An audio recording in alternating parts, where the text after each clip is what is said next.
সক্রিয় সদস্যতা অভিযান কর্মসূচিতে যোগ দিতে গঙ্গারামপুরে এলেন বিজেপির রাজ্য সভাপতি তথা বালুরঘাট লোকসভার সাংসদ সুকান্ত মজুমদার।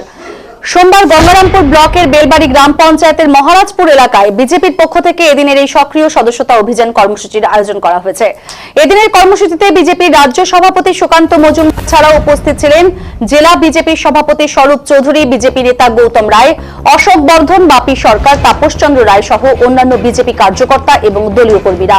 এদিনের কর্মসূচি থেকে বাংলাদেশ ইস্যু নিয়ে এলাকার সাধারণ মানুষজনকে সচেতন করেন বিজেপির রাজ্য সভাপতি সুকান্ত মজুমদার। সেই সঙ্গে রাজ্য সরকারকেও একাধিক ভাষায় কটাক্ষ করেন তিনি।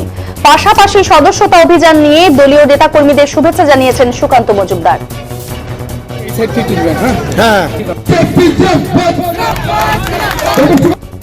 দক্ষিণ দিনাজপুর জেলা স্ট্যাটাস খুব ভালো, আমাদের ছোট জেলা হিসাবে।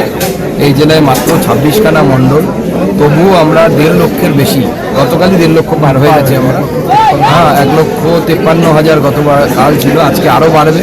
আমাদের সদস্যতা খুব ভালো চলছে এবং আমাদের টার্গেট এটাই ছিল, 1 লাখ টার্গেট ছিল আমাদের, আমরা 1.5 লাখ পার হয়েছে। আগামী দিনে আরও যে কদিন টাইম পাবো আমরা আরও এটাকে বাড়াবো। আমাদের সীমান্তবর্তী জেলা দক্ষিণ দিনাজপুর এই মুহূর্তে বাংলাদেশ উত্তাল, এই প্রেক্ষাপটে দক্ষিণ দিনাজপুর কতটা সেফ রয়েছে বলে মনে করছেন? দক্ষিণ দিনাজপুর নয়, গোটা পশ্চিমবঙ্গটাই সেফ রয়েছে মমতা বন্দ্যোপাধ্যায়ের দৌলতে। মমতা বন্দ্যোপাধ্যায় মানুষকে লোভ দেখিয়ে দেখিয়ে মানুষের যে আসল যে জিনিস অর্থাৎ সুরক্ষা, এই সুরক্ষা থেকে মানুষের দৃষ্টি ঘোরানোর চেষ্টা করছে। এবং আগামী দিনে পশ্চিমবঙ্গে যদি বাংলাদেশের মতো পরিস্থিতি তৈরি হয় মমতা বন্দ্যোপাধ্যায়ের অনুপ্রেরণায়, তাহলে আমি অন্ততপক্ষে অবাক হব না।